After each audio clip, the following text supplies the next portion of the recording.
暗記することはそんなに大変じゃなかったんですけど 앞으로 더욱더 한국어 공부를 열심히 하겠습니다. 지금 숫자 하나가 일본 열도를 뒤흔들고 있습니다. 한국어 학습자 수 전년 대비 340% 폭증. 일본 10대 사이에서 벌어지고 있는 일입니다. 일본인의 정체성이 한글로 지워지고 있습니다. 학교가 금지령을 내렸습니다. 정학까지 걸었습니다. 그런데 학생들의 반응은 정반대였습니다. 한자 2000개 외우는 동안 한글은 24개면 끝이에요. 한글은 쉬워요. 소리 나는 대로 적으면 되거든요. 일본 정부가 막으려 해도 막을 수 없었던 한글 혁명. 지금부터 그 충격적인 사연 바로 시작합니다. 안녕하세요. 저는 도쿄 세타가야 여자고등학교 2학년에 재학 중인 나카무라 히나입니다. 학교 신문부 기자로 활동하며 매일 수많은 활자들과 씨름하는 평범한 여고생이죠. 하지만 제 평범한 일상 이면에는 언제나 언어에 대한 거대한 답답함이 짓누르고 있었습니다. 그것은 단순한 불평이 아니라 매일매일 피부로 느끼는 세 가지의 무거운 고통이었습니다. 첫 번째 고통은 제 일상 속 아주 작은 곳에서부터 시작되었습니다. 바로 단짝 친구 레이와 스마트폰으로 메시지를 주고받을 때였죠. 레이는 항상 말이 빠르고 성격이 급한 친구입니다. 희나, 오늘 방과 후 역 앞 새로 생긴 카페 갈래? 거기 디저트가 그렇게 맛있대. 레이의 메시지에 저는 곧바로 답장을 쓰기 시작했습니다. 하지만 제 손가락은 자꾸만 화면 위에서 멈칫거려야 했습니다. 일본어로 메시지를 보내려면 히라가나를 입력한 뒤 그것을 문맥에 맞는 한자로 일일이 변환해야 하거든요. 동의어가 너무 많아서 조금만 방심해도 완전히 엉뚱한 뜻의 한자가 화면에 나타났습니다. 응 좋아 3시에 교문 앞에서 보자. 이 짧은 문장 하나를 보내기 위해 한자를 찾고 고치기를 반복하다 보면 어느새 30초가 훌쩍 넘어가 버립니다. 그 사이 레이는 이미 3개의 메시지를 더 보내놓고 제 대답을 재촉하고 있죠. 매번 대화의 흐름이 끊기고 뒤처지는 느낌. 그것은 스마트폰이라는 최첨단 기기를 쓰면서도 마치 무거운 모래주머니를 차고 달리는 것 같은 기분이었습니다. 하지만 이 정도의 불편함은 앞으로 말씀드릴 진짜 고통에 비하면 아무것도 아니었습니다. 두 번째 고통은 89살이신 저희 할아버지의 깊은 한숨이었습니다. 얼마 전 가족들은 할아버지의 낡은 휴대전화를 최신 스마트폰으로 바꿔드렸습니다. 이제는 밖에서도 가족들과 사진을 주고받고 편하게 메시지를 나누시길 바라는 마음에서였죠. 하지만 그 기대는 며칠도 지나지 않아 산산조각이 났습니다. 거실 소파에 앉아 돋보기를 쓰신 채 스마트폰 화면을 노려보시던 할아버지의 손이 떨리고 있었습니다. 희나야, 이 늙은이는 이제 정말 시대에 버림받은 모양이다. 할아버지의 목소리는 형편없이 갈라져 있었습니다. 화면을 보니 할아버지는 다니시던 정형외과에 예약 변경 문자를 보내려다 엉뚱한 한자들을 잔뜩 눌러놓은 상태였습니다. 관절염 때문에 손가락은 마음대로 움직여주지 않았고 조그만 화면 속에서 올바른 한자를 골라내는 일은 89의 노인에게는 가오카리만치 복잡한 미로 찾기 같았습니다. 결국 할아버지는 스마트폰을 소파 구석으로 밀어버리셨습니다. 평생을 성실하게 살아오신 할아버지의 자존심이 복잡한 문자 체계 앞에서 무너져 내리는 모습을 보며 저는 가슴 한구석이 서늘해지는 것을 느꼈습니다. 그리고 세 번째 고통. 이것은 저와 우리 가족 모두의 가슴을 매일 밤 갈기갈기 찢어놓는 가장 아픈 가시였습니다. 10살 난 제 남동생 유우토 때문이었죠. 유우토는 2년 전 난독증 진단을 받았습니다. 다른 또래 아이들이 동화책을 줄줄 읽어내려갈 때 유우토는 글자가 적힌 종이만 보면 호흡이 가빠지고 눈동자가 사시나무 떨리듯 흔들렸습니다. 특히 획수가 많고 복잡한 한자는 유우토에게는 글자가 아니라 자신을 올가매는 끔찍한 거미줄 같았습니다. 어젯밤에도 어김없이 유우토의 방문 너머로 훌쩍이는 소리가 들려왔습니다. 조심스럽게 문을 열고 들어가 보니 유우토는 한자 쓰기 숙제가 펼쳐진 책상에 엎드려 울고 있었습니다. 아이의 작은 손에는 연필 흑연이 새까맣게 묻어 있었고 노트 위에는 눈물 자국이 동그랗게 번져 있었습니다. 누나. 유우토가 저를 보며 붉어진 눈으로 말했습니다. 나는 머리가 너무 나쁜가 봐. 아무리 쳐다봐도 이 글자들이 무슨 모양인지 모르겠어. 다 똑같이 생겼어. 친구들은 다 아는데 왜 나만 모르는 걸까? 유우토의 그 말에 저는 숨을 쉴 수가 없었습니다. 동생을 꼭 안아주며 절대 네 잘못이 아니라고, 네가 바보인 게 아니라고 수백 번 말해주었지만 유우토의 눈물은 멈추지 않았습니다. 히라가나 46개, 가타카나 46개, 그리고 평생을 외워도 끝이 없는 2136개의 상용한자들. 이 잔인하고 복잡한 문자 시스템은 제 동생의 영혼을 천천히 갉아먹고 있었습니다. 일본어의 낡은 문자 체계는 저희 가족에게 더 이상 문화나 전통이 아니었습니다. 그것은 폭력이었고 저주였습니다. 그날 밤 동생을 간신히 재우고 방으로 돌아온 저는 도저히 잠을 이룰 수가 없었습니다. 답답한 마음에 무작정 스마트폰을 열어 영상 플랫폼에 접속했습니다. 생각 없이 화면을 위로 넘기던 중 화려한 조명 아래서 춤을 추는 한국의 아이돌 K-팝 영상이 눈에 들어왔습니다. 평소 같으면 그냥 지나쳤겠지만 그날따라 영상 아래를 가득 채운 댓글들의 시선이 멈췄습니다. 동그라미, 가로선, 세로선, 마치 깔끔하게 조립된 블록처럼 생긴 기묘하고도 규칙적인 모양의 글자들이 끝도 없이 이어져 있었습니다. 물론 K-팝을 좋아하는 친구들 덕분에 그것이 한국어라는 건 알고 있었지만 그 글자 하나하나가 어떤 원리로 만들어졌는지는 한 번도 생각해 본 적이 없었습니다. 한눈에 봐도 복잡한 한자와는 전혀 다른 느낌이었죠. 순간 가슴속에서 알 수 없는 강렬한 호기심이 일었습니다. 저는 홀린 듯이 검색창에 한글이라는 두 글자를 입력했습니다. 그리고 화면에 떠오른 첫 번째 백과사전의 문장을 읽어 내려간 순간 저는 망치로 머리를 세게 얻어맞은 듯 그 자리에 얼어붙고 말았습니다. 자음 14개, 모음 10개, 총 24개의 글자. 이 24개의 글자만 알면 세상의 모든 소리를 그대로 적을 수 있다. 무엇보다 글자를 쓸 때 그 어떤 한자 변환도 필요하지 않다. 믿을 수 없었습니다. 겨우 24개라고? 우리가 수천 개의 한자를 외우며 고통받고 있을 때 바다 건너 저 사람들은 단 24개의 글자로 모든 생각과 감정을 표현하고 있었다고? 심장은 미친 듯이 뛰기 시작했습니다. 화면을 스크롤하는 제 손가락이 가늘게 떨렸습니다. 스크롤을 내릴수록 더욱 충격적인 역사적 사실들이 저를 덮쳐왔습니다. 지금으로부터 500년도 더 된 과거, 한국의 옛 국가인 조선의 세종대왕이라는 왕이 한자를 몰라 억울한 일을 당하는 가엾은 백성들을 위해 직접 발음, 기관의 모양을 본떠 이 과학적인 문자를 만들었다는 이야기. 똑똑한 자는 아침나절이 지나기 전에 이해하고 어리석은 자도 열흘이면 배울 수 있도록 설계되었다는 그 위대한 기록. 저는 숨을 헐떡이며 방 안을 서성였습니다. 500년 전 조선의 왕이 백성들을 바라보며 느꼈던 그 참담함과 안타까움. 그것은 지금 이 순간 도쿄 한복판, 우리 집 거실에서 할아버지와 유우토가 겪고 있는 고통과 완벽하게 똑같았습니다. 수백 년의 시간을 뛰어넘어 위대한 왕의 따뜻한 시선이 제 마음에 꽂히는 것 같았습니다. 저는 책상 구석에 박혀있던 빈 노트를 거칠게 꺼내 펼쳤습니다. 그리고 검은색 펜을 꽉 쥐었습니다. 만약 이 인터넷의 정보들이 모두 사실이라면, 정말로 단 며칠 만에 이 문자를 읽고 쓸 수 있는 것이라면, 저는 이기적 같은 24개의 조각들을 한자에 짓눌려 신음하는 우리 가족에게 직접 선물해보기로 결심했습니다. 그때는 미처 알지 못했습니다. 제 방에서 시작된 이 작고 필사적인 날갯짓이 훗날 도쿄 거리 전체를 뒤흔드는 거대한 태풍의 눈이 될 줄은 말입니다. 89 할아버지와 난독증 소년의 기적. 방문을 걸어 잠그고 책상에 앉은 저는 숨을 크게 들이마셨습니다. 제 앞에는 백지 상태의 낡은 노트가 놓여 있었고 스마트폰 화면에는 방금 전 제가 찾아낸 한글의 자음과 모음표가 밝게 빛나고 있었습니다. 무언가에 홀린 사람처럼 저는 펜을 쥐고 화면 속 글자들을 하나씩 빈 노트에 옮겨 적기 시작했습니다. 기역, 니은, 디귿, 리을. 발음 기관의 모양을 그대로 본떠 만들었다는 설명은 결코 과장이 아니었습니다. 혀가 입천장에 닿는 모양, 입술이 단단하게 닫히는 모양, 그리고 목구멍이 동그랗게 열리는 모양. 그 모든 인간의 자연스러운 소리내는 과정이 그림처럼 문자로 변해 있었습니다. 무작정 획순을 외우고 뜻을 끼워 맞춰야 하는 일본의 한자와는 근본적인 태생부터가 달랐습니다. 원리를 단 한 번 이해하는 것만으로도 글자가 제 머릿속에 사진처럼 선명하게 박혔습니다. 모음의 원리를 읽어 내려갈 때는 저도 모르게 탄성을 내뱉고 말았습니다. 광활하고 둥근 하늘, 끝없이 펼쳐진 평평한 땅, 그리고 그 사이에 꼿꼿하게 서 있는 사람. 이 세 가지의 우주적 요소만으로 세상의 모든 모음이 만들어진다는 사실은 경이로움 그 자체였습니다. 아야, 어여, 우요, 우유르리. 수평선 하나를 긋고 작은 점 하나를 찍을 때마다 완전히 새로운 소리가 마법처럼 탄생했습니다. 그 안에는 어떠한 불규칙도 억지도 없었습니다. 오직 자연의 이치와 물 흐르는 듯한 논리만이 존재했습니다. 시계를 보니 어느덧 새벽 3시를 가리키고 있었습니다. 불과 서너 시간 만에 저는 평생 단 한 번도 본 적 없는 이국의 문자를 더듬더듬 소리내어 읽을 수 있게 되었습니다. 10년이 넘는 세월 동안 무거운 국어 사전을 뒤적이며 수천 개의 한자 모양과 음독과 훈독을 억지로 머릿속에 구겨 넣으며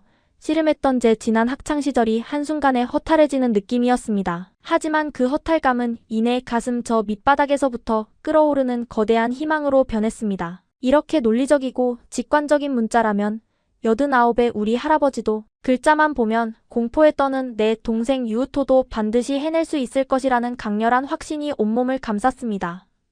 다음 날 아침 일찍 저는 밤새 빼곡하게 채운 한글 노트를 품에 안고 두근거리는 가슴을 진정시키며 할아버지의 방문을 열었습니다. 할아버지는 어제와 같은 자리에 앉아 창밖의 허공만 물끄러미 바라보고 계셨습니다. 방 한구석에 덩그러니 내팽개쳐진 최신형 스마트폰이 할아버지의 깊은 상실감과 체념을 고스란히 대변해주는 듯 했습니다. 저는 조심스럽게 다가가 바닥에 떨어진 스마트폰을 집어들고 할아버지의 앙상한 무릎 위에 제 손을 포겠습니다. 할아버지, 제가 오늘 새벽에 엄청난 마법 같은 걸 하나 배워왔어요. 이것만 아시면 병원 예약 문자 보내는 것도 고향에 계신 친구분들께 인사 전하시는 것도 하나도 어렵지 않으실 거예요. 할아버지는 초점 없는 눈으로 저를 돌아보시더니 힘없이 옅은 미소를 지으셨습니다. 희나야, 네 예쁜 마음은 고맙지만 이 늙은이는 이제 새로운 걸 머리에 집어넣을 힘이 없단다.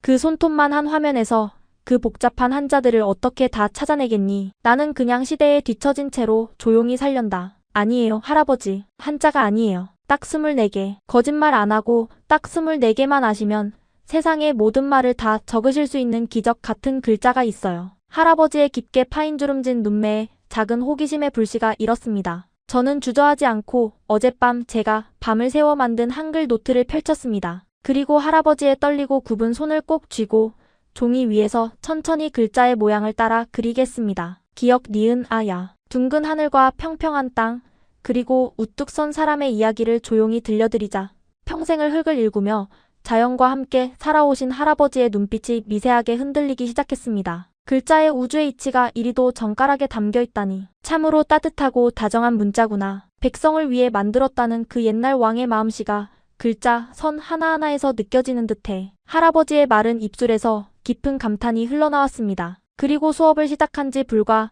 1시간이 지났을 무렵 거실에는 믿을 수 없는 기적이 일어났습니다. 할아버지가 서랍에서 두꺼운 돋보기를 꺼내어 고쳐 쓰시더니 삐뚤빼뚤하지만 힘있는 글씨로 빈 노트 위에 무언가를 천천히 적어 내려가신 겁니다. 그것은 다름 아닌 할아버지의 성함이었습니다. 평생 동안 써오며 숱하게 획을 틀리곤 하셨던 복잡한 일본 한자 대신 단 3번의 부드러운 펜놀림으로 완성된 너무나도 깔끔하고 명확한 이름 석자. 자신의 이름이 적힌 한글을 가만히 내려다보시던 할아버지의 좁은 어깨가 가늘게 떨리고 있었습니다. 저는 얼른 할아버지의 스마트폰을 가져와 한글 전용 키보드를 설치해드렸습니다. 글자를 친 뒤에 복잡한 변환 버튼을 누를 필요가 전혀 없다는 제 말에 할아버지는 반신반의하는 표정으로 화면의 자음과 모음을 꾹꾹 누르기 시작하셨습니다. 화면을 터치하는 할아버지의 손가락에는 점차 자신감이 붙고 있었습니다.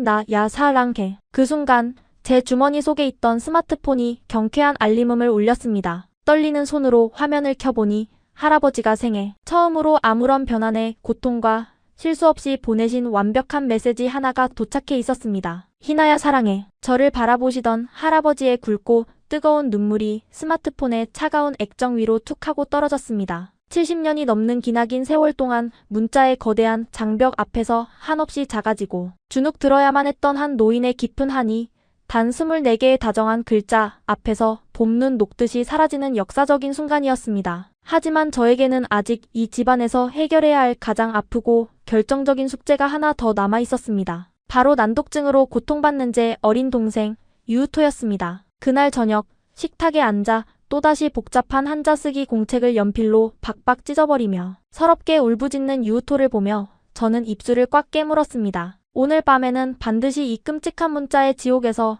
내 동생을 구출해내겠다고 굳게 다짐했습니다. 저는 훌쩍이는 유우토를 제 방으로 데려왔습니다. 잔뜩 움츠러든 동생의 작은 어깨를 따뜻하게 감싸 안으며 저는 세상에서 가장 부드러운 목소리로 속삭였습니다. 유우토, 누나가 오늘 진짜 재미있는 입술 모양 그리기 놀이를 하나 알려줄게. 이건 학교에서 배우는 한자처럼 억지로 외우지 않아도 돼. 그냥 거울을 보고 누나 입술 모양만 똑같이 따라하면 되는 아주 쉬운 마술 같은 거야. 유우토는 잔뜩 겁먹은 붉은 눈으로 저를 올려다보았습니다. 또다시 지렁이처럼 얽히고 설킨 복잡한 글자들을 외우라고 혼낼까 봐 잔뜩 긴장한 모습이었습니다. 저는 어젯밤에 그린 커다란 한글 자음 표를 꺼내 유우토의 눈높이에 맞춰 벽에 붙였습니다. 이음은 두 입술이 굳게 다물어지는 네모난 모양, 이응은 목구멍이 동그랗게 활짝 열리는 모양. 저는 과장된 표정으로 입술을 삐죽거리고 입을 크게 벌리며 소리를 냈습니다. 그러자 늘 글자만 보면 울음부터 터뜨리던 유우토의 얼굴에 처음으로 작은 웃음꽃이 피어났습니다. 놀랍게도 유우토의 반응과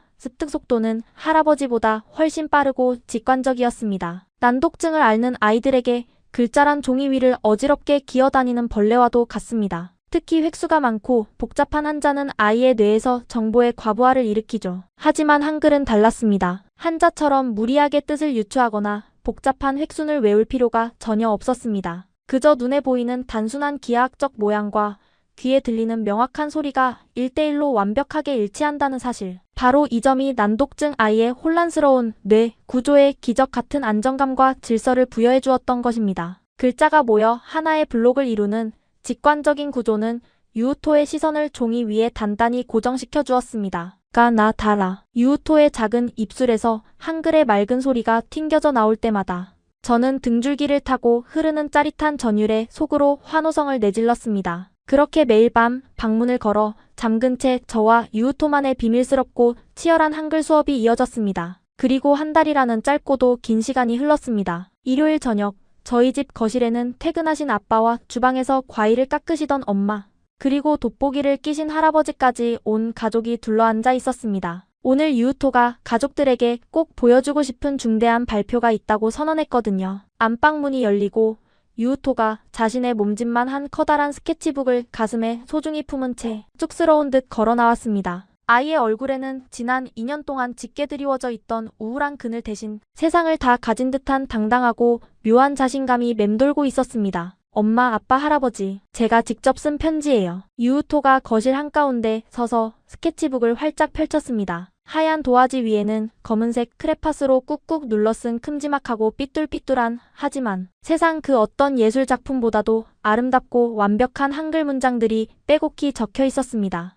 유우토는 숨을 크게 들이마시더니 떨리지만 또박또박한 목소리로 자신이 직접 쓴 글자들을 소리내어 읽기 시작했습니다. 엄마, 아빠, 누나, 할아버지 사랑해요. 저는 이제 글자를 완벽하게 읽을 수 있어요. 저는 절대 머리가 나쁜 바보가 아니에요. 거실에는 숨소리조차 들리지 않는 무겁고도 거룩한 정적이 흘렀습니다. 지난 2년이라는 끔찍한 시간 동안 단 한 줄의 쉬운 동화책, 문장조차 제대로 읽지 못해 매일 밤 책상에 엎드려 자신의 머리를 쥐어뜯으며 눈물로 지새우던 가엾은 아이. 그 아이가 더듬거리긴 하지만 너무나도 정확하게 자신의 진심을 시각적인 글자로 적어내고 그것을 다시 아름다운 소리로 바꾸어 내고 있었습니다. 정적을 깨고 엄마가 두 손으로 입을 틀어막은 채 바닥에 주저앉아 짐승처럼 오열하기 시작하셨습니다. 평소 감정 표현이 없으시던 무뚝뚝한 아빠마저 황급히 고개를 창밖으로 돌리며 안경을 벗어 던지고는 굵은 눈물을 어깨를 들썩이며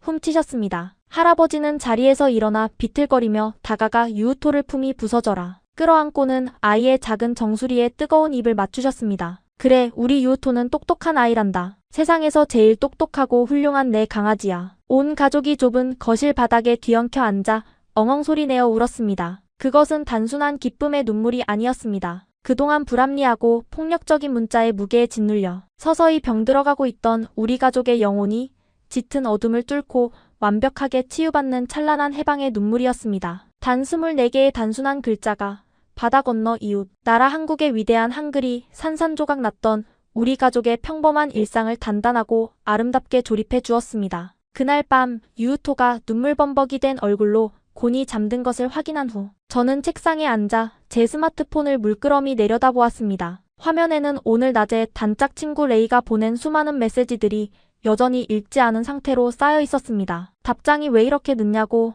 쉴 새 없이 투덜거리는 레이의 메시지, 그리고 복잡한 한자 변환에 쫓겨 급하게 치느라 또다시 말도 안 되는 오타를 내고 만재 부끄러운 과거의 답장들. 문득 제 머릿속을 강렬하게 스치고 지나가는 하나의 벼락 같은 깨달음이 있었습니다. 제 동생의 눈물을 닦아주고 할아버지의 자존심을 되찾아준 한글의 이 위대하고 폭발적인 힘이 그저 우리 가족만의 작은 해프닝으로 끝나기에는 너무나도 아깝고 거대하다는 사실이었습니다. 내 단짝 친구 레이도 밤마다 외워지지 않는 빽빽한 한자 단어장을 붙들고 책상에서 절망하는 우리 학교의 수많은 친구들도, 그리고 매일같이 스마트폰 액정 위에서 오타와 전쟁을 벌이며 피로에 지쳐가는 도쿄의 수십만 명의 사람들도 모두 이 눈부신 기적을 마땅히 누려야만 했습니다. 저는 결연한 표정으로 스마트폰 화면을 뒤집어 꺼버리고 다시 빈 노트를 활짝 펼쳤습니다. 그리고 내일 아침 학교에 가져갈 제 인생에서 가장 위험하고도 아주 특별한 초대장을 정성스럽게 그려나가기 시작했습니다. 도쿄의 한복판 세타가야 여자고등학교에서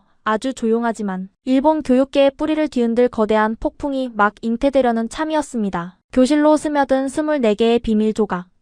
월요일 아침, 도쿄 세타가야 여자고등학교로 향하는 제 발걸음은 그 어느 때보다 벅차올랐습니다. 제 가방 깊숙한 곳에는 어젯밤 동생 유우토의 눈물을 닦아주고 할아버지의 잃어버린 미소를 되찾아준 그 위대한 마법, 바로 24개의 한글 자모가 빽빽하게 적힌 비밀 노트가 숨쉬고 있었기 때문입니다. 교실 뒷문을 조심스럽게 열고 들어가자마자 제 단짝 친구 레이가 잔뜩 꼴이 난 표정으로 팔짱을 낀 채 제자리 앞을 가로막았습니다. 희나, 너 어제 왜 그렇게 답장이 늦은 거야? 내가 역 앞 카페에서 너 기다리느라 40분이나 서 있었어. 도대체 메시지 하나 보내는데 한자 변환을 어떻게 하길래 그렇게 오래 걸려?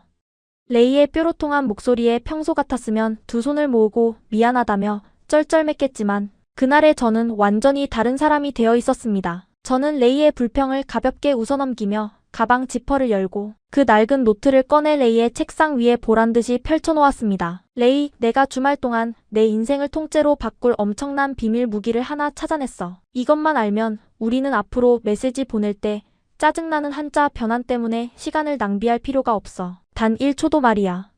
레이는 미심쩍은 눈초리로 제가 펼친 노트를 들여다보았습니다. 동그라미, 네모, 직선들이 규칙적으로 배열된 기하학적인 무늬들을 보며 레이의 미간이 좁혀졌습니다. 저는 쉬는 시간이 되자마자 레이의 손목을 끌고 사람이 없는 옥상 구석으로 향했습니다. 그리고 한국의 세종대왕이 만들었다는 이 과학적인 문자의 원리를 아주 천천히 그리고 열정적으로 설명하기 시작했습니다. 이 네모난 모양은 입술을 닫았을 때 나는 소리야. 미음이라고 해. 그리고 이 동그라미는 목구멍이 열릴 때 나는 소리 이응이야. 정말 놀랍지 않아? 우리가 매일 말할 때 쓰는 입술과 혀와 목구멍의 모양을 그대로 본떠서 글자를 만들었어. 수천 개의 한자를 무식하게 외울 필요가 없이 그냥 소리 나는 대로 부품을 조립하듯이 맞추기만 하면 끝이야. 처음에는 이게 무슨 장난이냐며 콧방귀를 뀌던 레이의 표정은 제 설명이 5분, 10분 이어질수록 점점 경악으로 물들어갔습니다. 레이는 떨리는 손으로 제 펜을 빼앗아 들더니 방금 배운 원리대로 자신의 이름 석자를 빈 공간에 더듬더듬 적어보았습니다.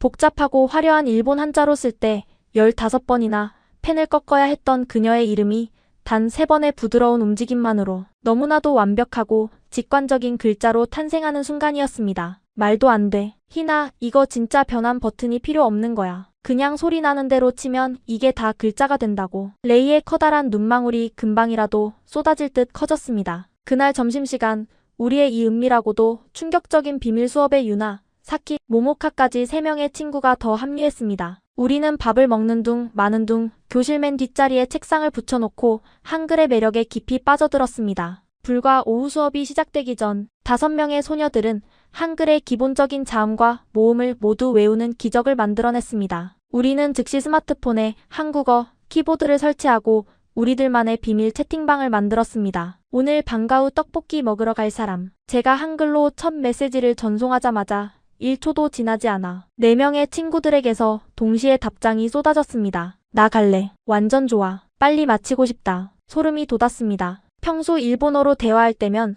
문장을 치고 어울리는 한자를 목록에서 찾고 잘못 눌러서 지우고 다시 치느라 뚝뚝 끊기던 대화의 흐름이 마치 머릿속의 생각이 그대로 스마트폰 화면으로 빨려 들어가는 것처럼 폭포수처럼 쏟아지고 있었습니다. 한자 변환이라는 거대한 모래주머니를 떼어내자 우리의 소통 속도는 감히 상상할 수 없을 정도로 빨라졌습니다. 이 놀라운 속도와 효율성은 단지 스마트폰 채팅에만 국한되지 않았습니다. 며칠 뒤 세계사 시간이었습니다. 선생님의 말이 유독 빨라 평소 같으면 필기를 하다가 한자가 생각나지 않아 쩔쩔맸을 텐데 우리는 한글로 소리 나는 대로 노트에 거침없이 선생님의 설명을 받아 적고 있었습니다. 복잡한 서양의 역사적 인물 이름이나 지명도 한글로는 단 몇 글자면 충분했습니다. 우리의 필기 속도는 눈에 띄게 빨라졌고 덩달아 수업에 집중하는 시간도 비약적으로 늘어났습니다. 비밀은 결코 오래가지 못하는 법입니다. 쉬는 시간마다 노트에 정체불명의 아름다운 문자를 빠르게 적어 내려가는 우리들의 모습은 곧 반 전체의 핫이슈가 되었습니다. 처음에는 그저 신기한 암호놀이 정도로 생각했던 반 친구들은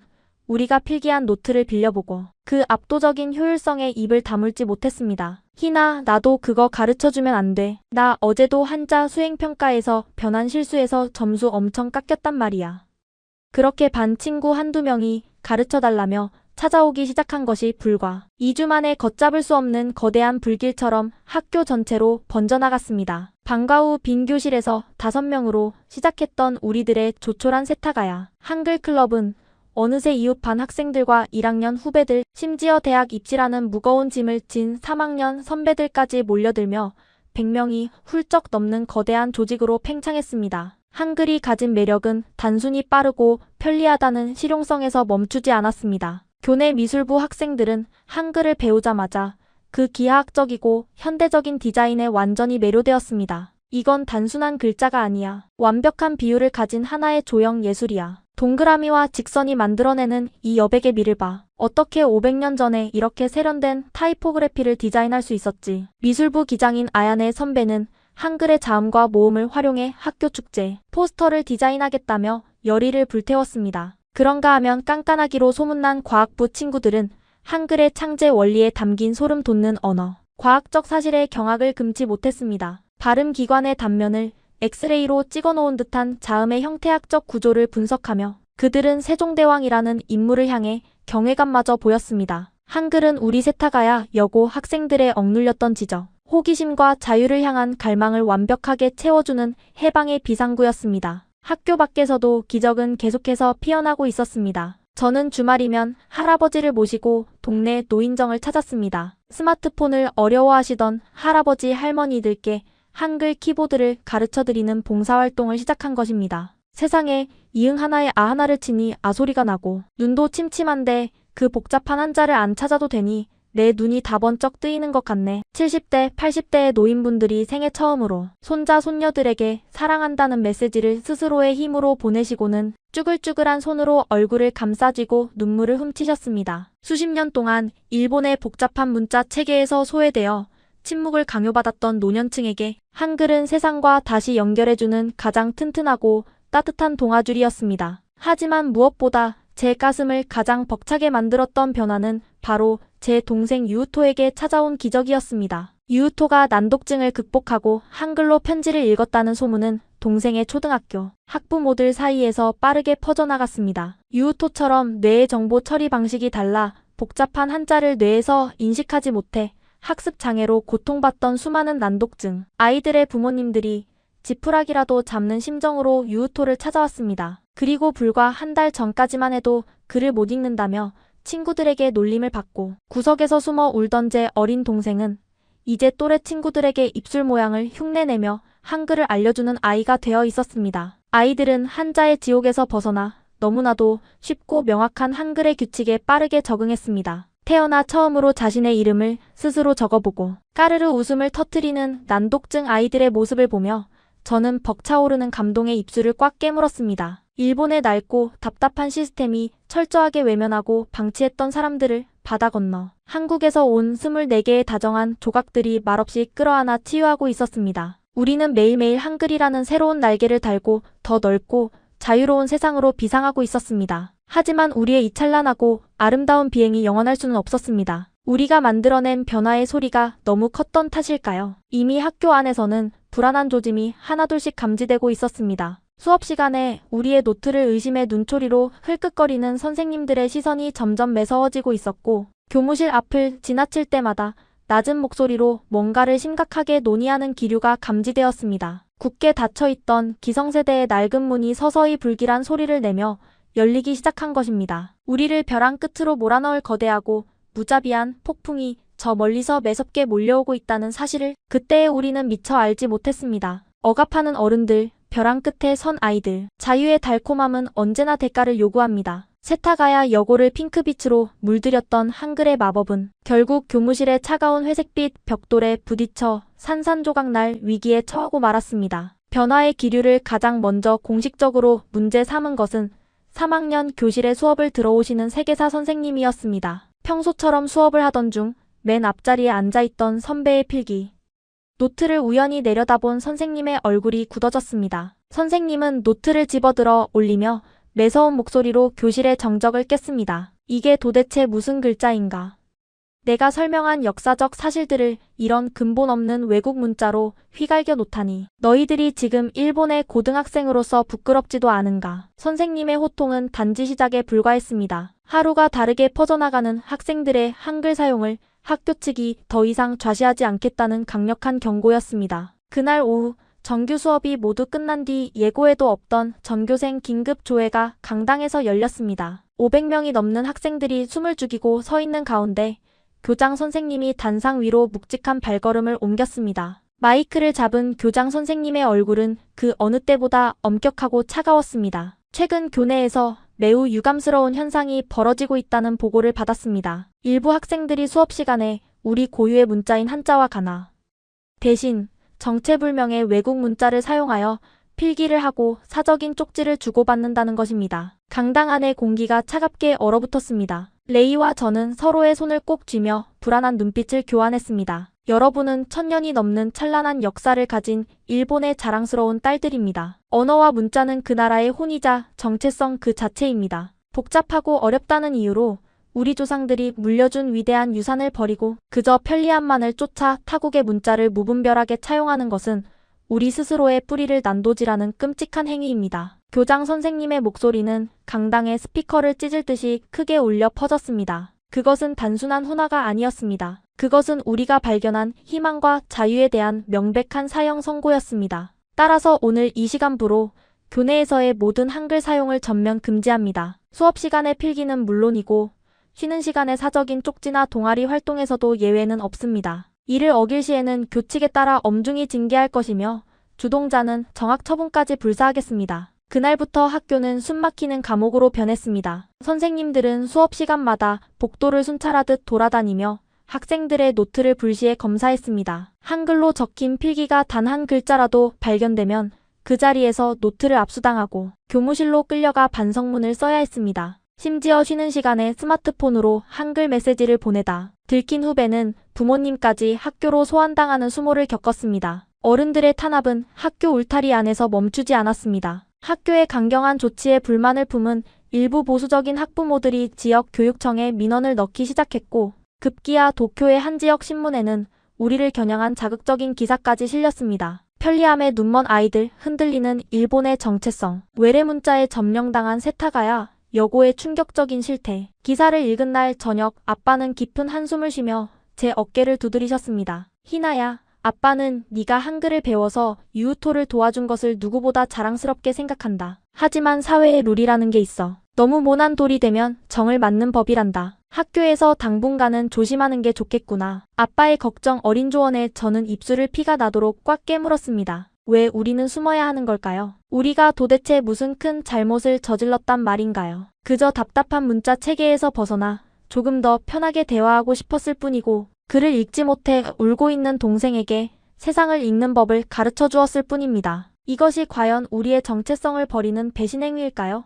아니면 낡고 병든 정체성에 갇혀 고통받는 사람들을 외면하는 어른들이 진짜 배신자일까요? 강력한 억압 앞에서도 세타가야 여고 학생들의 불꽃은 결코 쉽게 꺼지지 않았습니다. 겉으로는 선생님들의 지시에 순응하는 척하면서도 아이들은 보이지 않는 곳에서 치열하게 저항을 이어갔습니다. 점심시간 화장실 거울에는 빨간색 립스틱으로 적힌 삐뚤삐뚤한 한글 메시지들이 매일 새롭게 등장했습니다. 포기하지 마, 우리는 틀리지 않았어. 한글은 우리의 무기다. 선생님들이 화들짝 놀라 지우개로 박박 문질러 지우면 다음날 교실 칠판 구석에 또 다른 한글 응원 문구가 조그맣게 적혀 있었습니다. 방과 후가 되면 우리는 교복 겉옷을 벗어 가방에 쑤셔넣고 학교에서 멀리 떨어진 역 앞 편의점 구석에 모였습니다. 편의점 컵라면으로 대충 끼니를 때우며 우리는 주변의 눈치를 보면서도 끝까지 한글 스터디를 멈추지 않았습니다. 오히려 학교의 억압이 거세질수록 금지된 문자를 향한 아이들의 열망과 결속력은 더욱 무섭고 단단하게 뭉쳐지고 있었습니다. 어느 비오는 금요일 오후,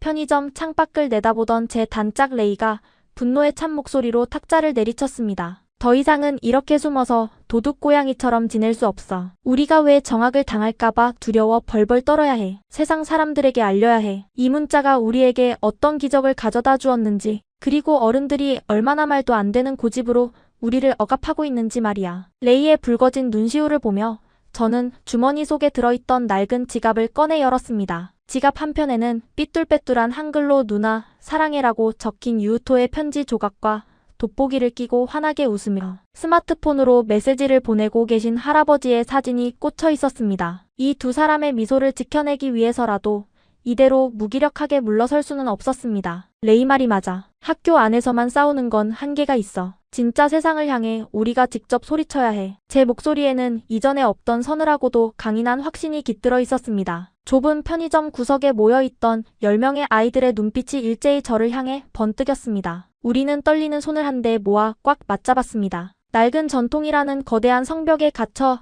질식해가던 도쿄의 아이들이 마침내 그 견고한 벽을 부수고 세상의 가장 중심부로 진격할 거대하고 무모한 계획을 세우기 시작한 것입니다. 우리의 목적지는 수백만 명의 인파가 교차하는 도쿄의 심장부, 바로 시부야 하치코 광장이었습니다. 그곳에서 우리가 터뜨릴 작은 불꽃 하나가 도쿄 전체를 집어삼키는 거대한 불기둥이 될 줄은 어른들은 감히 상상조차 하지 못하고 있었습니다. 시부야 하치코 광장, 도쿄를 멈춰 세우다. 결전의 날이 밝았습니다. 일요일 오후 2시 30분, 세계에서 가장 유동인구가 많다는 도쿄 시부야의 스크램블, 교차로 앞 하치코 동상 광장이었습니다. 하늘을 찌를 듯 솟아오른 거대한 빌딩들의 전광판에서는 시끄러운 상업 광고들이 쉴 새 없이 번쩍이고 있었고, 주말을 맞아 쏟아져 나온 수십만 명의 인파가 파도처럼 광장을 휩쓸고 지나갔습니다. 그 거대하고 차가운 도시의 소음 한가운데에 저와 10살 난 동생 유토, 굽은 허리를 지팡이에 의지하신 할아버지, 그리고 굳은 표정의 단짝 친구 레이를 비롯한 10명의 세타가야, 여고, 학생들이 덩그러니 서 있었습니다. 저희의 등에는 커다란 도화지를 돌돌만 짐들이 매달려 있었습니다. 심장이 터질 것 같았습니다. 숨을 쉴 때마다 폐부가 날카롭게 찢어지는 듯한 극도의 긴장감이 온몸을 휘감았습니다. 만약 아무도 우리의 목소리에 귀 기울여주지 않는다면 어떻게 될까요? 출동한 경찰들에게 억지로 끌려가고 학교에서는 퇴학을 당하며 우리 가족은 영영 세상의 조롱거리로 전락해버리는 것은 아닐까요? 두려움에 다리가 사시나무처럼 떨려왔습니다. 제가 유토의 작은 손을 꽉 쥐며 주저하고 있을 때 옆에 서 계시던 할아버지가 당신의 거칠고 따뜻한 손으로 제 어깨를 단단하게 감싸주셨습니다. 희나야, 고개를 들거라. 옳은 일을 하는 사람은 절대 등 뒤를 돌아보며 두려워해서는 안 되는 법이다. 네가 나를 어둠 속에서 꺼내주었듯 이제 우리가 이 도시의 어둠을 걷어낼 차례란다. 할아버지의 그 낮고 묵직한 한마디에 벼락을 맞은 듯 정신이 번쩍 들었습니다. 저는 입술을 꽉 깨물고 친구들을 향해 고개를 끄덕였습니다. 약속된 시간 오후 3시 정각. 우리는 동시에 가방에서 돌돌 말려있던 커다란 플래카드를 꺼내어 시부야 광장 한가운데서 일제히 활짝 펼쳐들었습니다. 가로 2m, 세로 1m의 거대한 하얀색 도화지 위에는 삐뚤빼뚤하지만 너무나도 선명하고 굵은 글씨가 적혀 있었습니다. 그것은 복잡하고 권위적인 일본의 한자가 아니었습니다. 24개의 다정하고 과학적인 조각들로 이루어진 찬란한 문양, 바로 한글이었습니다. 저와 레이가 찍혀든 플래카드에는 일본어와 한글이 나란히 적혀 있었습니다. 우리는 낡은 전통의 노예가 아니다. 편하고 효율적인 문자를 선택할 권리를 보장하라. 한글은 결코 죄가 아니다. 우리의 돌발 행동에 바쁘게 걸음을 재촉하던 수백 명의 시민들이 하나둘씩 제자리에 멈춰 서기 시작했습니다. 누군가는 스마트폰을 꺼내 사진을 찍었고 누군가는 혀를 끌며 못마땅한 표정을 지었습니다. 여고생 10명이 벌이는 치기 어린 시위라고 생각하고 비웃는 사람들의 수군거림이 광장을 채우기 시작했습니다. 하지만 그 비웃음은 단 5분도 지나지 않아 거대한 경악과 충격으로 바뀌고 말았습니다. 스크램블 교차로의 신호등이 초록색으로 바뀌는 순간이었습니다. 길 건너편에서 횡단보도를 건너오는 수백 명이 인파 속에서 익숙한 얼굴들이 쉴 새 없이 쏟아져 나오기 시작했습니다. 가장 먼저 광장에 도착한 사람들은 제가 주말마다 봉사활동을 나갔던 동네 노인정의 할아버지 할머니들이었습니다. 여든이 훌쩍 넘으신 어르신들 20여 명이 굽은 허리를 이끌고 전철을 갈아타며 시부야 광장까지 찾아오신 것입니다. 어르신들의 손에는 골판지를 오려 투박하게 적어낸 한글 플래카드가 들려 있었습니다. 내 손녀에게 내 손으로 사랑한다고 쓸 수 있게 해주시오. 늙은이의 눈을 뜨게 해준 다정한 글자를 빼앗지 마시오. 노인들의 등장에 거리를 지나던 사람들의 발걸음이 완전히 멈춰 섰습니다. 그리고 기적은 거기서 끝나지 않았습니다. 뒤이어 양복을 입은 20, 30대 직장인 수십 명이 무리지어 합류했습니다. 그들은 회사에서 한국어 키보드를 숨겨놓고 쓰며 업무 효율을 높이고 있던 하지만 낡은 기업 문화의 눈치를 보느라 숨죽여야 했던 젊은 세대들이었습니다. 대학생들과 다른 고등학교의 학생들까지 광장으로 쏟아져 들어오며 불과 20분 만에 우리 주변에는 200명이 넘는 거대한 인파가 한글이 적힌 플래카드를 들고 방패처럼 우리를 에워싸고 있었습니다. 시부야 광장의 공기가 완전히 뒤바뀌었습니다. 그것은 단순한 시위가 아니라 일본 사회에 경고하고 숨막히는 시스템에 억눌려 있던 모든 소외된 자들의 거대한 해방을 알리는 축제와도 같았습니다. 하지만 그날 가장 폭발적인 카타르시스는 전혀 예상치 못한 아주 작은 영웅에게서 터져나왔습니다. 인파의 맨 앞줄, 제 옆에 서 있던 10살 유우토가 갑자기 제 손을 놓고 광장 한가운데로 걸어나갔습니다. 구경꾼이 500명 넘게 불어나며 발 디딜 틈조차 없어진 거대한 군중 속에서 자그마한 체구의 소녀는 자신의 몸짓만 한 스케치북을 가슴 위로 번쩍 들어 올렸습니다. 소음으로 가득했던 광장이 마치 진공 상태에 빠진 것처럼 순식간에 쥐죽은 듯 고요해졌습니다. 스케치북에는 이렇게 적혀 있었습니다. 나는 2년 동안 글자를 읽지 못하는 바보였습니다. 하지만 한글은 나를 바보라고 부르지 않았습니다. 나는 이제 책을 읽을 수 있어요. 유우토는 수많은 어른들의 시선 앞에서도 전혀 떨지 않았습니다. 아이는 자신이 직접 쓴 그 한글 문장들을 세상에서 가장 맑고 청아한 목소리로 한 글자 한 글자 힘주어 또박또박 소리내어 읽기 시작했습니다. 유우토의 목소리가 시부야의 높은 빌딩 숲 사이로 울려 퍼지는 순간 제 뒤에 서 있던 누군가가 억눌린 울음을 터뜨렸습니다. 돌아보니 유우토처럼 난독증으로 고통받는 아이들의 손을 잡고 시위 현장에 합류한 수십 명의 학부모들이었습니다. 우리 아이도 읽을 권리가 있습니다. 아이들을 벼랑 끝으로 내모는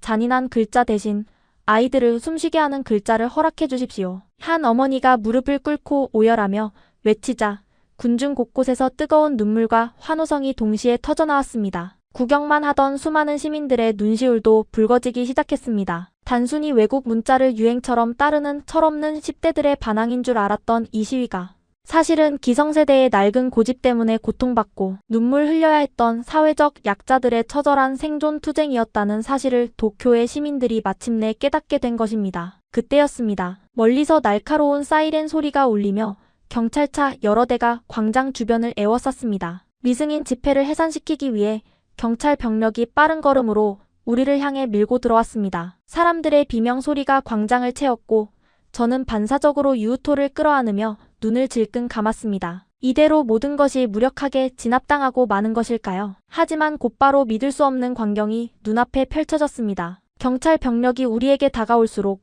광장을 에워싼 시민들이 자연스럽게 우리와 아이들을 감싸 안으며 인간 방패를 이루기 시작한 것입니다. 할아버지 할머니들이 지팡이를 짚고 맨 앞줄에 서셨고 난독증 아이들의 부모님들이 아이들을 품에 안은 채 한 발짝도 물러서지 않았습니다. 진압을 지휘하던 경찰 간부는 바닥에 주저앉아 눈물을 흘리는 노인들과 아이들의 얼굴을 번갈아 보더니 잠시 멈칫하며 부하들에게 손짓으로 대기 명령을 내렸습니다. 수백 명의 시민이 자발적으로 만든 인간 방패 앞에서 강제 해산은 그 자체가 또 다른 사회적 파장을 불러올 수밖에 없었기 때문입니다. 결국 경찰은 해산 대신 우리 주변에서 차도를 통제하며 안전을 확보하는 방어벽 역할로 전환하기 시작했습니다. 이 극적이고도 경이로운 순간을 놓칠 리 없었습니다. 시부야 광장 곳곳에 진을 치고 있던 일본의 주요 방송국, 카메라들과 외신 기자들의 플래시가 마치 거대한 뇌우처럼 쉴 새 없이 터지기 시작했습니다. 도쿄의 한복판에서 수백 명의 일본인들이 다른 나라의 문자를 허락해 달라며 오열하고 연대하는 이 전무후무한 광경은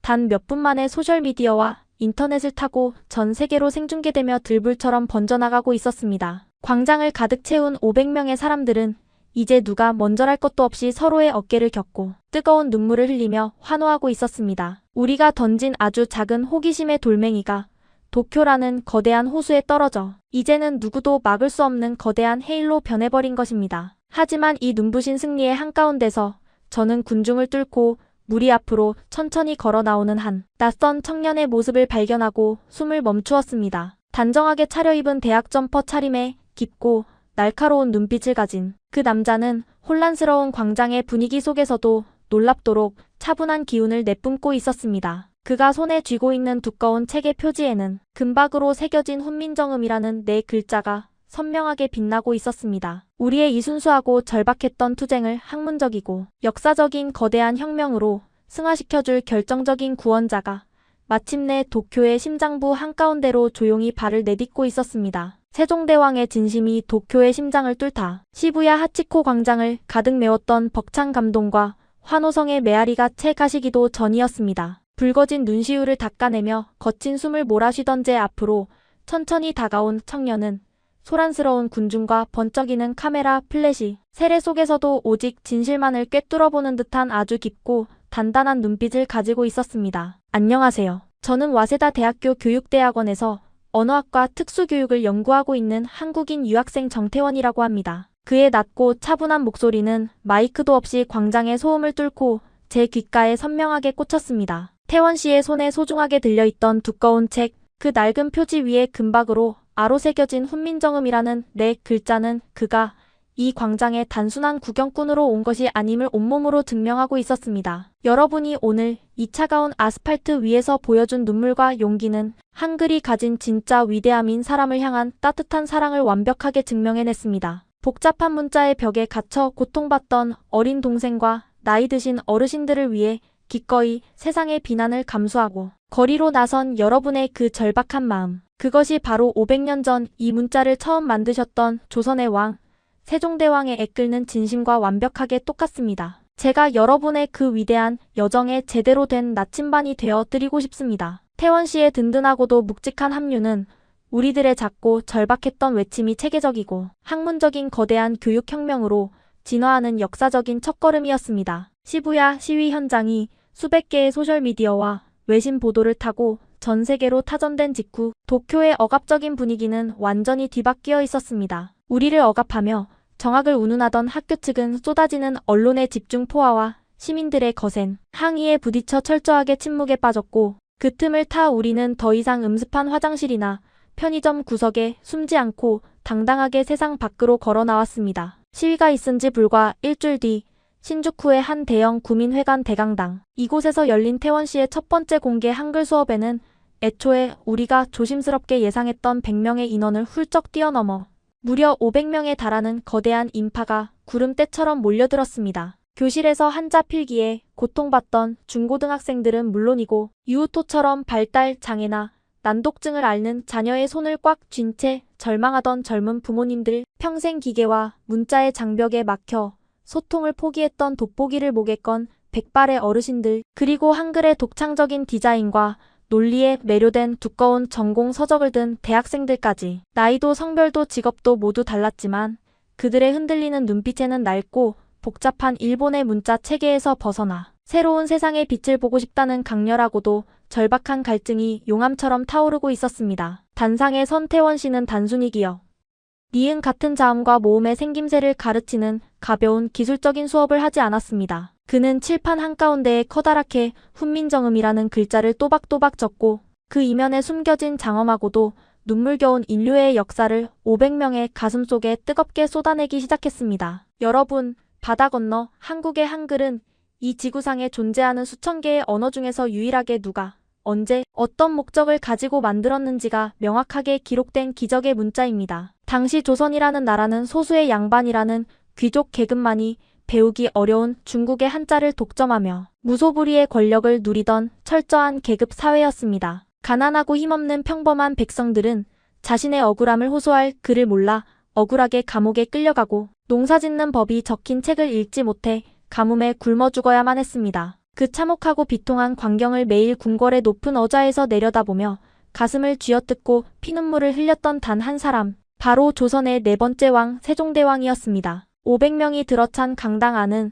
숨소리조차 들리지 않을 만큼 무겁고 숙연한 정적에 휩싸였습니다. 태원 씨의 젖은 목소리는 점점 더 뜨거운 열기를 품고 강당의 천장을 때렸습니다. 왕은 자신의 불쌍한 백성들이 그를 몰라 짐승처럼 암흑 속에서 살아가는 것을 도저히 두고 볼 수 없었습니다. 글자를 독점하여 권력을 유지하려던 귀족 기득권층의 엄청난 반발과 정치적인 목숨을 건 끔찍한 위협 속에서도 왕은 오직 백성들의 입 모양과 혀의 움직임을 밤낮 없이 관찰하고 해부하듯 연구했습니다. 세상에서 가장 똑똑하다는 학자들조차 불가능하다며 포기했던 그 험난하고 고독한 길을 지독한 과로로 인해 시력이 멀어지고 온몸이 망가지는 참혹한 고통 속에서도 끝끝내 포기하지 않고 완성해냈습니다. 도대체 일국의 왕이 왜 그렇게까지 했을까요? 사랑했기 때문입니다. 글자를 몰라 세상에서 버림받고 고통받는 자신의 가장 나약한 백성들을 마치 자신의 핏줄인 친자식처럼 미치도록 사랑하고 연민했기 때문입니다. 그렇기에 한글은 단순한 의사소통의 도구인 언어가 아닙니다. 그것은 한 나라의 가장 높은 곳에 있던 절대 권력자가 가장 낮은 곳에 있는 이름 없는 약자들을 위해 자신의 모든 특권과 안위를 기꺼이 내어던져 만들어낸 세상에서 가장 따뜻하고 위대한 민주주의의 결정체인 것입니다. 그 숭고하고도 먹먹한 한글의 진짜 진실이 강당 안에 폭풍처럼 울려 퍼진 순간 여기저기서 억눌렸던 훌쩍임이 본물 터지듯 터져나오기 시작했습니다. 복잡한 한자에 짓눌려 스스로를 멍청하다고 자책하며 책상에 엎드려 울었던 아이들, 아이의 고통을 곁에서 지켜보며 남몰래 가슴을 찢어야 했던 부모님들, 그리고 평생 문맹의 서러움과 정보의 단절을 안고 그림자처럼 살아온 노인들의 뺨 위로 뜨거운 눈물이 폭포수처럼 흘러내렸습니다. 저 역시 레이의 손을 부여잡고 소리내어 울음을 터뜨렸습니다. 그것은 500년 전 바다 건너 이웃나라의 위대한 성군이 보여준 그 끝없는 사랑과 자비가 수백 년의 잔혹한 세월과 국경의 벽을 훌쩍 뛰어넘어 지금 이 순간 도쿄 한복판에 있는 우리들의 얼어붙은 심장을 완벽하게 관통하고 따뜻하게 안아주는 숭고하고도 거룩한 순간이었습니다. 그 위대한 사랑의 힘이 가장 먼저 눈부신 싹을 틔운 곳은 다름 아닌 제 동생 유우토의 좁은 교실이었습니다. 태원 씨는 자신이 연구하던 한국의 선진적인 난독증, 한글 교육 사례와 체계적인 발음 교정 프로그램을 유우토에게 직접 1대1로 적용해 주었습니다. 무작정 복잡한 한자의 획순을 암기하게 강요하는 것이 아니라 글자의 기하학적 모양과 입술에서 나오는 소리가 완벽하게 일치하는 한글만의 독보적인 뇌과학적 원리를 이용해 유우토에 닫혀있던 인지 능력을 섬세하게 마사지하듯 깨워나간 것입니다. 그 헌신적인 노력의 결과는 불과 몇 주 만에 온몸에 소름이 돋는 기적으로 나타났습니다. 어느 날 유우토의 초등학교에서 열린 정규 국어 수업 시간이었습니다. 예전 같았으면 책을 소리내어 읽어야 하는 순서가 다가올까 봐 책상 밑으로 고개를 쳐박고 벌벌 떨며 화장실로 도망쳤을 유우토가 칠판 앞 교탁으로 당당하게 걸어나갔습니다. 그날은 반 아이들 앞에서 자신이 가장 좋아하는 문학작품이나 시를 낭독하는 자유 발표 시간이었습니다. 글자도 못 읽는 바보가 무슨 발표냐며 수군거리는 아이들의 비웃음 섞인 시선과 또 상처받고 울음을 터뜨릴까 봐 안절부절 못하는 담임 선생님의 걱정. 어린 눈빛 속에서 유우토는 바지 주머니에서 조심스럽게 하얀 도화지 한 장을 꺼내어 쫙 펼쳤습니다. 그 종이에는 자신을 괴롭히던 지렁이 같은 일본 한자 대신 태원 씨와 함께 밤을 새워가며 정성스럽게 적어 내려간 동글동글하고 반듯한 한글 문장들이 빼곡하게 채워져 있었습니다. 유우토는 심호흡을 한번 크게 하더니 한치의 망설임이나 더듬거림도 없이 낭랑하고 맑은 목소리로 종이에 적힌 글들을 읽어 내려가기 시작했습니다. 맑은 밤하늘의 별을 노래하는 한편의 아름다운 동시였습니다. 의미를 알 수 없는 끔찍한 그림 같았던 활자들이 유우토의 뇌를 거쳐 세상에서 가장 아름답고 규칙적인 선율이 되어 교실 구석구석을 가득 채웠습니다. 3분 남짓한 낭독이 완벽하고도 매끄럽게 끝나는 순간 멍하니 입을 벌리고 있던 담임 선생님의 손에서 출석부가 툭 하고 바닥으로 둔탁하게 떨어졌습니다. 유우토를 비웃던 반 아이들의 장난기 가득했던 눈은 경악으로 커졌고 이내 누가 먼저랄 것도 없이 의자에서 일어나 우레와 같은 기립박수를 쏟아내기 시작했습니다. 담임 선생님은 교탁으로 달려가 유우토를 부둥켜 안고 엉엉 소리 내어 울었습니다. 2년 내내 바보 취급을 받으며 지옥 같은 시간을 홀로 견뎌야 했던 10살의 작은 소년이 마침내 자기 자신을 가두고 있던 거대한 절망의 알을 깨고 나와 세상 밖으로 힘차게 날아오른 것입니다. 그날 이후 유우토는 더 이상 교실 맨 뒷자리 구석에 숨어 훌쩍이는 가엾은 아이가 아니었습니다. 쉬는 시간마다 유우토의 자리 주변에는 복잡한 일본어 읽기를 힘들어하거나 난독증 증세를 보이는 수많은 친구들이 구름대처럼 몰려들었습니다. 유우토는 자신의 한글 노트를 펼쳐놓고 서투르지만 다정한 솜씨로 친구들에게 자신의 입술 모양을 흉내내게 하며 한글의 자음과 모음을 가르쳐주고 있었습니다. 한글은 제 어린 동생에게 단순히 글자를 읽는 기술적인 능력을 넘어 세상을 떳떳하게 살아갈 수 있는 눈부신 자존감과 찬란한 용기를 통째로 선물해 주었습니다. 이러한 눈부신 기적은 유우토에게만 일어난 것이 아니었습니다. 우리 집 거실 소파의 풍경 역시 예전과는 180도 다르게 완전히 변해 있었습니다. 태원 씨의 친절한 도움으로 스마트폰, 한글 타자 연습 어플리케이션까지 완벽하게 마스터하신 89의 할아버지는 이제 두꺼운 돋보기를 끼고 조그만 액정을 들여다보며 한숨만 푹푹 쉬시던 무기력하고 우울한 노인이 아니었습니다. 요즘 할아버지의 스마트폰에서는 아침부터 밤까지 쉴 새 없이 경쾌하고 밝은 알림음이 울려 퍼졌습니다. 할아버지는 한국어를 배우는 일본 전역의 어르신들 온라인 커뮤니티 활동을 넘어 태원 씨가 직접 연결해주신 한국의 부산과 서울 지역 노인복지관 어르신들과도 아주 활발하게 국제적인 교류를 시작하셨습니다. 국경과 바다를 넘어 무려 10명이 훌쩍 넘는 한국인 동년배 친구분들과 매일 아침 한글로 다정한 안부를 묻고 영상통화를 켜서 서로의 소박한 일상과 풍경을 나누는 것이 할아버지의 하루 중 가장 행복하고 기다려지는 일과가 되었습니다. 희나야, 얼른 이리 와서 이것 좀 보렴. 한국 부산에 사시는 김 영감님이 오늘 아침에 직접 끓이신 된장찌개 사진을 찍어서 보내주셨어. 우리 집 식탁이랑 참 비슷하고 정겹지 않니? 나도 내일 아침에는 우리 집 마당에 막 피어나기 시작한 예쁜 매화꽃 사진을 찍어서 한국 친구들에게 한글 메시지와 함께 보내드려야겠다. 스마트폰 화면 너머로 활짝 웃으며 손을 흔들고 계신 한국 어르신들의 주름진 얼굴을 바라보며 할아버지는 마치 10살 소년으로 돌아간 것처럼 맑고 호탕한 웃음을 터뜨리셨습니다. 평생을 일본의 낡고 권위적인 수직적 문화 속에서 묵묵하게 희생하며 살아오시다가 이제는 나이가 들어 늙고 병들었다는 이유 하나만으로 너무나도 차갑게 변해버린 디지털 문자 세상에서 철저히 소외되어 침묵을 강요받으셨던 할아버지. 그 텅 비고 사무치게 외로웠던 할아버지의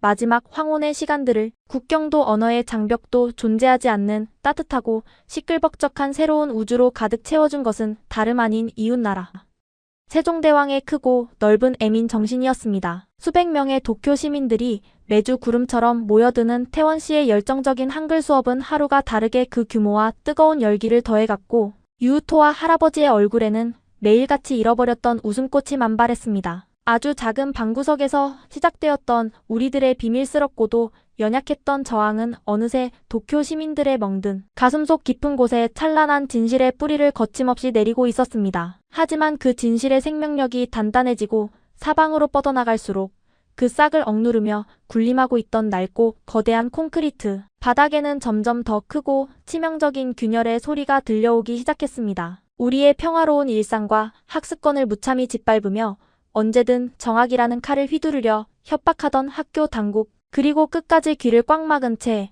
우월한 전통이라는 아집만을 고집하던 보수적인 일본의 기성 시스템. 도저히 우리 힘으로는 부술 수 없을 것만 같았던, 영원히 무너지지 않을 것 같았던 철옹성 같은 그 거대한 장벽들이 마침내 가장 밑바닥부터 처참하게 흔들리며 붕괴될 조짐을 보이고 있었습니다. 전야처럼 무섭도록 고요하지만 활시위처럼 팽팽한 긴장감이 도쿄의 겨울 하늘을 무겁게 짓누르던 어느 날 아침 마침내 세타가야 여고의 적막한 교장실에서 우리 모두의 숨통을 먹게 만들 믿을 수 없는 소식이 방송을 통해 흘러나왔습니다. 무너진 장벽 그리고 새로운 다리, 차가운 바람이 창문을 세차게 때리던 목요일 아침이었습니다. 1교시 수업을 알리는 종이 울렸지만 세타가야 여고의 2학년 3반 교실에는 그 흔한 교과서 넘기는 소리조차 들리지 않았습니다. 칠판 앞에 선 세계사 선생님도 손에 든 분필을 허공에 멈춘 채 벽에 걸린 낡은 스피커만을 뚫어지게 응시하고 있었습니다. 어제 늦은 밤 학교 측이 오늘 아침 조회 시간을 통해 최근의 한글 사태에 대한 최종적인 공식 입장을 발표하겠다고 예고했기 때문입니다. 교실 안의 공기는 마치 팽팽하게 당겨진 활시위처럼 금방이라도 끊어질 듯 위태로웠습니다. 제 단짝 친구 레이는 창백하게 질린 얼굴로 제 오른손을 부서져라 꽉 쥐고 있었습니다. 레이의 손바닥은 이미 차가운 땀으로 흠뻑 젖어 있었습니다. 저 역시 숨을 제대로 쉴 수조차 없었습니다. 만약 이 방송이 우리를 향한 거대한 징계의 시작이라면, 정학이나 퇴학이라는 무서운 단어가 교장 선생님의 입에서 튀어나온다면 저는 당장 이 교실을 뛰쳐나가야 할지도 몰랐습니다. 지직거리는 마찰음과 함께 마침내 스피커에서 헛기침 소리가 두어 번 들려왔습니다. 교장 선생님이었습니다. 평소에 권위적이고 오만했던 그 쩌렁쩌렁한 목소리가 아니었습니다. 며칠 밤을 하얗게 지새운 사람처럼 몹시 지치고 한편으로는 깊은 고뇌에 잠겨있는 듯한 낮고 떨리는 음성이었습니다. 세타가야 여고 학생 여러분, 그리고 교직원 여러분, 교장입니다. 저는 지난 몇 주 동안 우리 학교를, 아니 도쿄 전체를 뜨겁게 달구었던 일련의 사태들을 지켜보며 교육자로서 참으로 뼈아픈 반성의 시간을 가졌습니다. 첫 문장이 흘러나오는 순간 꽉 막혀있던 제 심장이 쿵 하고 거칠게 바닥으로 떨어지는 것 같았습니다. 반성이라는 단어가 교장 선생님의 입에서 나왔다는 사실을 믿을 수가 없었습니다. 교실에 있던 30명의 아이들이 일제히 숨을 들이마셨습니다. 우리는 천년의 역사를 지닌 우리 문자의 전통을 지켜야 한다는 강박에 사로잡혀 정작 그 문자의 무게에 짓눌려 신음하고 있던 우리 아이들의 진짜 눈물을 철저하게 외면했습니다. 문자는 사람을 위해 존재하는 도구일 뿐인데 우리는 사람을 문자의 노예로 만들려 했습니다. 시부야 광장에서 한글로 쓰인 플래카드를 들고 자신은 바보가 아니라고 외치던 10살 소년의 기사를 읽으며 저는 한평생 교육에 몸담아온 제 자신이 한없이 부끄러워 고개를 들 수가 없었습니다. 전통이라는 이름으로 포장된 낡은 아집이 아이들의 숨통을 조이고 새로운 세상을 향한 호기심을 억압하는 폭력이 될 수 있다는 것을 이제야 비로소 깨달았습니다. 스피커 너머로 교장 선생님이 깊은 한숨을 내쉬는 소리가 들렸습니다. 교실 뒷자리에 앉아있던 몇몇 아이들의 눈에서 굵은 눈물방울이 툭툭 떨어지기 시작했습니다. 세계사 선생님은 말없이 고개를 숙인 채 교탁 모서리만 꽉 움켜쥐고 계셨습니다. 따라서 학교 당국은 어제 열린 긴급 이사회와 교육청과의 심도 깊은 논의 끝에 다음과 같은 결정을 내렸습니다. 오늘 이 시간부로 세타가야 여고 교내에서의 모든 한글 사용 금지 조치를 전면 철회합니다. 여러분은 이제 수업 시간의 필기도, 친구들과의 편지도, 동아리 활동에서도 여러분이 가장 편하고 효율적이라고 생각하는 문자를 자유롭게 선택할 권리가 있습니다. 그 어떤 선생님도 여러분의 그 정당한 선택을 비난하거나 억압하지 않을 것입니다. 교장 선생님의 말이 채 끝나기도 전에 3반 교실에서는 터질 듯한 환호성이 터져나왔습니다. 레이는 제 목을 껴안고 엉엉소리내어 울기 시작했고 저 역시 레이의 어깨에 얼굴을 묻은 채 걷잡을 수 없는 눈물을 쏟아냈습니다. 복도를 넘어 학교 건물 전체가 지진이라도 난 것처럼 거대한 함성과 박수 소리로 뒤흔들리고 있었습니다. 아울러 다가오는 새 학기부터 우리 학교는 와세다 대학의 정태원 연구원과 협력하여 한글의 과학적인 발음 원리를 활용한 난독증 및 학습장애 학생들을 위한 특수교육 지원 프로그램을 도쿄 내 고등학교 최초로 정식 도입할 예정입니다. 또한 방과 후 심화학습 과정에 한국어와 한글의 역사라는 과목을 신설하여 더 넓은 세상을 이해하고자 하는 학생들의 학문적 열정을 전폭적으로 지지하겠습니다. 방송이 끝나는 삐소리와 함께 우리는 모두 자리에서 박차고 일어나 서로를 얼싸안고 춤을 추었습니다. 그것은 단순한 규칙의 변화가 아니었습니다. 낡고 썩은 기득권의 견고한 벽을 향해 가장 작고 연약했던 소녀들이 던진 진실의 돌멩이가 마침내 거대한 성벽을 와르르 무너뜨린 완벽하고도 찬란한 승리였습니다. 우리가 옳았습니다. 우리의 눈물과 연대가 세상을 바꾼 것입니다. 학교의 공식적인 항복 선언 이후 도쿄의 풍경은 마법처럼 변해갔습니다. 세타가야 여고의 결정은 곧바로 주변의 수많은 중고등학교들로 들불처럼 번져나갔습니다. 낡은 학칙을 고집하던 학교장들이 줄줄이 한글 사용을 허용하고 나섰고 굴지의 대기업들조차 사내 메신저나 업무 메모에 한글을 혼용하는 젊은 사원들의 창의적인 방식을 인정하고 장려하는 캠페인을 벌이기 시작했습니다. 답답한 한자 변환에 갇혀있던 일본 사회 전체가 24개의 다정한 조각들이 불어넣는 거침없는 효율성과 자유로운 속도감에 흠뻑 빠져들고 있었습니다. 무엇보다 저를 가장 가슴 벅차게 만드는 것은 우리 가족의 완벽하게 달라진 일상이었습니다. 유우토는 더 이상 밤마다 찢어진 한자 공책을 움켜쥐고 울지 않습니다. 대신 태원 씨가 선물해준 한국의 아름다운 전래동화 책을 거실 한가운데 누워 소리내어 읽으며 모험을 떠나는 주인공의 이야기에 까르르 웃음을 터뜨립니다. 글자를 읽을 수 있게 된 유우토의 세상은 매일매일 눈부시게 넓어지고 있습니다. 89의 할아버지 역시 완전히 새로운 두 번째 청춘을 맞이하셨습니다. 매일 아침 거실 소파에 앉아 돋보기를 끼시고는 한국의 부산에 사시는 영감님과 한글로 날씨 이야기를 나누며 스마트폰 화면 너머로 환한 웃음을 지으십니다. 복잡한 기계와 문자의 벽에 막혀 고립되었던 노인은 이제 언어라는 새로운 날개를 달고 국경을 넘어 세상과 가장 따뜻하게 연결되어 있습니다. 따뜻한 일요일 오후, 저희 가족은 거실에 모여 앉아 커다란 여행 가방을 챙기고 있었습니다. 다가오는 봄방학을 맞이하여 온 가족이 다 함께 바다 건너 한국의 서울로 생애 첫 가족 여행을 떠나기로 결정했기 때문입니다. 할아버지는 한국 친구분들에게 드릴 녹차와 전통 과자를 정성스럽게 포장하고 계셨고, 유우토는 서울 광화문 광장에 있다는 거대한 세종대왕 동상 앞에서 직접 한글로 쓴 감사 편지를 읽겠다며 연신 낭독 연습을 하고 있었습니다. 희나야, 거기가 서울의 가장 중심이라고 하더라. 그 위대한 임금님 동상 앞에 서면 이 할애비가 꼭 제일 먼저 큰 절을 올리고 싶구나. 이 늙은이의 다친 입과 눈을 열어주셔서 참으로 감사하다고 말이다. 할아버지의 그 떨리는 목소리에 저는 가만히 고개를 끄덕이며 미소를 지었습니다. 한글은 우리에게 단순히 편하게 메시지를 보내는 도구가 아니었습니다. 그것은 차갑고 단단하게 닫혀있던 서로의 마음을 열어준 마법의 열쇠였고, 깊은 절망의 늪에 빠진 내 동생을 구원해준 생명줄이었으며, 무엇보다 한국과 일본이라는 가깝고도 먼 두 나라, 사람들의 체온을 가장 진실하게 이어주는 세상에서 가장 튼튼하고 아름다운 달이었습니다. 가방 한 구석에 처음 한글을 발견하고 밤을 새워가며 24개의 조각들을 옮겨 적었던 제 낡은 노트를 조심스럽게 밀어 넣었습니다. 이 노트를 펼쳐들고 세종대왕 동상 앞에 섰을 때 저는 500년 전 백성을 위해 눈물 흘렸던 그 위대한 왕에게 가슴을 펴고 당당하게 말씀드릴 수 있을 것 같습니다. 당신의 그 깊고 크신 사랑이 수백 년의 시간을 건너 이곳 도쿄의 작고 연약한 사람들의 삶까지 완벽하게 구원해내었노라고. 언어는 벽이 아니라 서로를 향해 걸어가는 따뜻한 다리가 되어야 한다는 그 찬란한 진실을 우리는 마침내 증명해 내었노라고 말입니다. 여러분, 지금까지 도쿄 세타가야 여고 나카무라 히나 양이 보내온 가슴 먹먹한 한글 혁명의 사연을 함께 하셨습니다. 22만 난독증과 한자 체계로 학습장애를 겪는 일본 아이들의 숫자입니다. 500. 시부야 하치코 광장으로 쏟아져 나와 연대했던 시민들의 숫자입니다. 24. 이 거대한 절망의 벽을 허물고 수십만 명의 삶을 구원해낸 세상에서 가장 과학적이고 다정한 글자의 숫자입니다. 일본 교육청의 한 고위 관계자는 고백했습니다. 우리는 천년의 전통이라는 명분 아래 아이들의 눈물을 외면하는 오만을 저질렀습니다. 가장 완벽한 빛이 바다 건너 한국에 있었음을 너무 늦게 인정했습니다. 그 통계의 이면에는 찢어진 공책을 부여잡던 소년의 눈물이, 돋보기를 내려놓은 노인의 한숨이, 그리고 밤을 새워 기적의 조각을 맞춰 나가던 한 소녀의 치열한 밤이 있었습니다. 500년 전 백성을 사랑했던 조선의 왕이 품었던 그 숭고한 진심이 마침내 도쿄를 구원한 것입니다. 이 이야기에 가슴이 뭉클해지셨다면 구독과 좋아요, 그리고 댓글창에 세종대왕님 감사합니다 한 문장만 남겨주십시오.